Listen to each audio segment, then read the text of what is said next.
Je vous retrouve aujourd'hui pour parler des Campfire Audio Andromeda.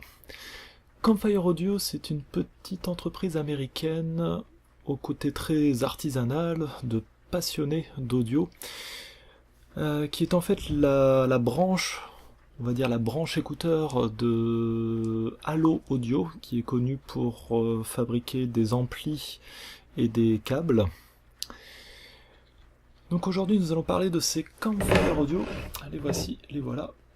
Campfire Audio Andromeda, leur modèle le plus haut de gamme, qui comporte à leur bord 5 drivers à armature équilibrée, 2 drivers pour les basses, 1 driver pour les médiums et 2 drivers pour les aigus. Je vous propose d'abord une petite présentation du packaging et on se retrouve tout de suite après. Voici la boîte des Andromeda qui s'ouvre comme ça. À l'intérieur, vous trouverez un étui de rangement en cuir marron avec une moumoute à l'intérieur pour que vos intras n'attrapent pas froid en hiver. Mais c'est très bien construit, c'est très joli. Vous avez pas mal d'embouts, des embouts comply, d'autres paires d'embouts mousse et des embouts silicone avec le petit outil de nettoyage, le petit manuel d'utilisation, un petit pins avec le logo de la marque Campfire Audio, quelques petits straps pour attacher votre câble et bien évidemment les intras. Donc là j'ai mis des embouts mousse, donc on voit à quel point ces intras sont bien construits. C'est de l'aluminium, tout a été usiné dans un bloc massif d'aluminium. Vous voyez les 3 sorties. Donc c'est un intra à 3 voies. C'est vraiment super bien construit. Donc la couleur verte, ça plaira ou ça ne plaira pas. Et vous avez le câble détachable MMCX qui est assez classique.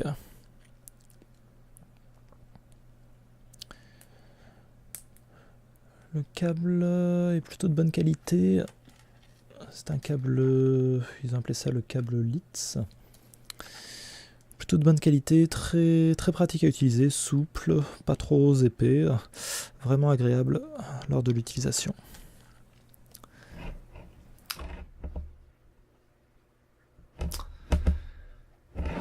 Parlons maintenant du son de ces Andromeda. J'en parlais il y a quelques mois avec un ami audiophile. On discutait du fait que c'était finalement très difficile de trouver des intras, même dans le très haut de gamme, qui pourraient obtenir le qualificatif d'intra référence, de véritablement équilibré. J'aime pas trop ce terme, mais d'intra neutre. Et je dois avouer que ces Andromeda seraient le parfait concurrent pour cela. En effet, la signature des Andromeda m'a paru vraiment très équilibrée. D'ailleurs, les diverses mesures qui ont été faites par plusieurs personnes ont l'air de confirmer cela. Donc je considère que ces Andromeda sont des intras références. Et encore une fois, je pense qu'il n'y a pas beaucoup d'intras qui pourraient obtenir ce qualificatif. Je vais y arriver. Donc pour rentrer un peu plus dans les détails, au niveau des basses, vous avez des basses qui vont descendre très bas, avec un petit impact sans en faire trop, des basses plutôt sèches, très rapides, très articulées, beaucoup de détails, beaucoup de résolution, et énormément de réalisme, notamment dans la texture, ce qui est vraiment pas une chose évidente à accomplir quand vous essayez de tuner un intra à armature équilibrée. Là, les Andromeda s'en sortent avec brio. La transition basse-médium est vraiment excellente, il n'y a pas de fioritures, c'est très très propre, très très droit, vous n'avez pas de petits boosts dans le bas médium, toujours un petit peu flatteur à l'oreille. Non, là c'est droit, droit, droit, droit. Avec des médiums qui ne sont pas spécialement mis en avant, là encore pas spécialement flatteur à l'oreille, mais très honnête. Des médiums très honnêtes, c'est un peu le mot. Là encore, beaucoup de détails, beaucoup de résolution. Une fidélité des timbres. Il m'a semblé avoir vraiment très peu de coloration sur cet intra. Vous avez une grande fidélité des timbres, un rendu très réaliste, très, très proche de l'enregistrement. Avec peut-être un léger côté froid. La comparaison va être un petit peu tirée par les cheveux, mais ça me rappelle légèrement l'approche d'un Stax SR009 dans les médiums. La transition avec les aigus se fait encore de façon très droite. C'est vraiment une partie complexe à accomplir dans un intra multi-driver. Souvent le haut médium va être soit trop boosté, ce qui va donner quelque chose de trop agressif, ou soit trop en retrait, ce qui va entraîner un rendu un petit peu voilé. Mais là, les Andromeda, à mon sens, trouvent le juste dosage dans ce haut médium, avec encore une fois une très très belle linéarité. C'est assez impressionnant, tout en gardant beaucoup de texture et de richesse harmonique dans cette partie-là du spectre. Même constat pour les aigus. Les aigus, à mon avis, sont la plus grosse réussite de cet intra. Là encore, c'est vraiment compliqué. La plupart des intras vont manquer d'extension, à mon avis, et vont manquer peut-être un peu de texture dans les aigus.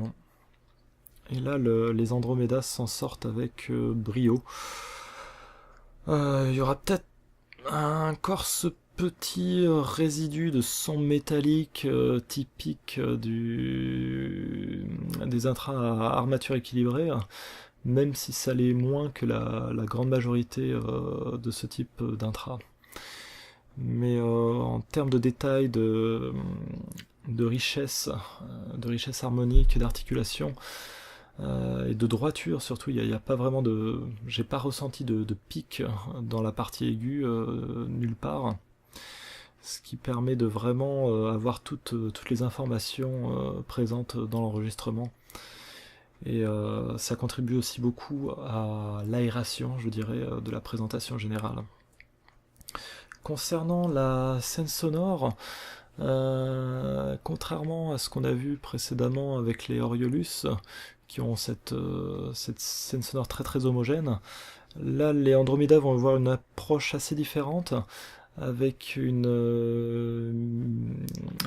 avec l'accent mis plutôt sur la séparation. La largeur de scène est assez importante, et la séparation des instruments va être plutôt mise en avant. La profondeur n'est pas en reste,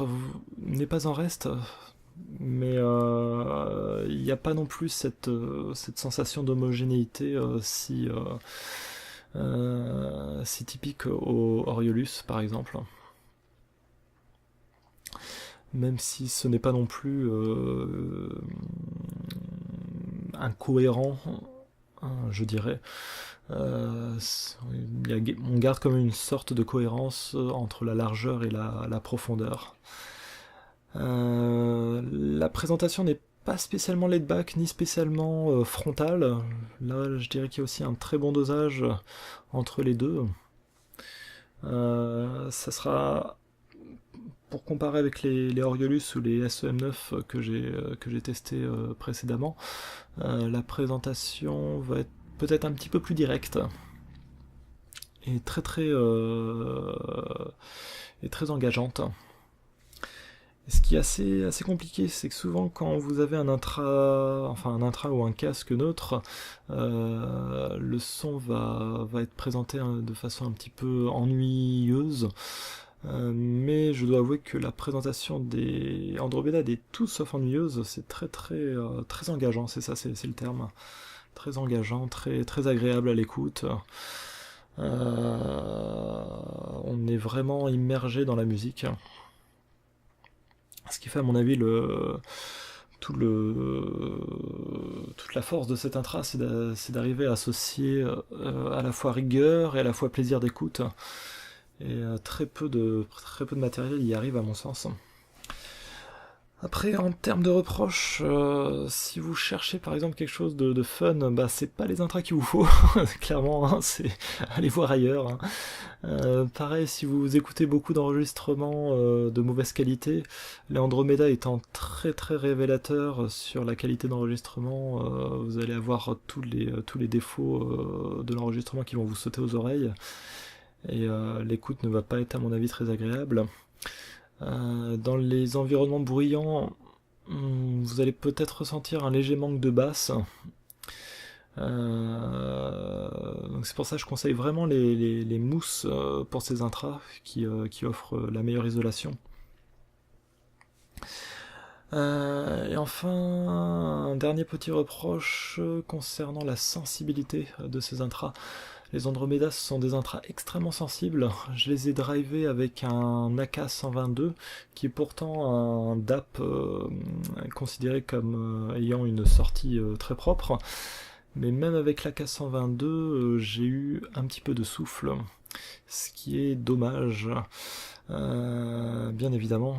Donc j'ai pas essayé beaucoup d'autres DAP, mais si vous trouvez un DAP de votre côté qui n'a pas de souffle, n'hésitez pas à me l'indiquer. Je testerai ça avec grand plaisir. Que dire d'autre au niveau de la tarification?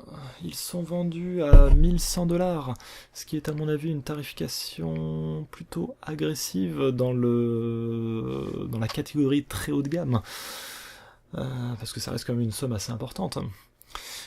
Assez agressif pourquoi? Parce que bon, bien évidemment, les Andromeda ont des qualités sonores assez exceptionnelles, mais aussi ils ont une qualité de fabrication, comme vous avez pu le voir, qui font partie des plus hauts standards de l'industrie.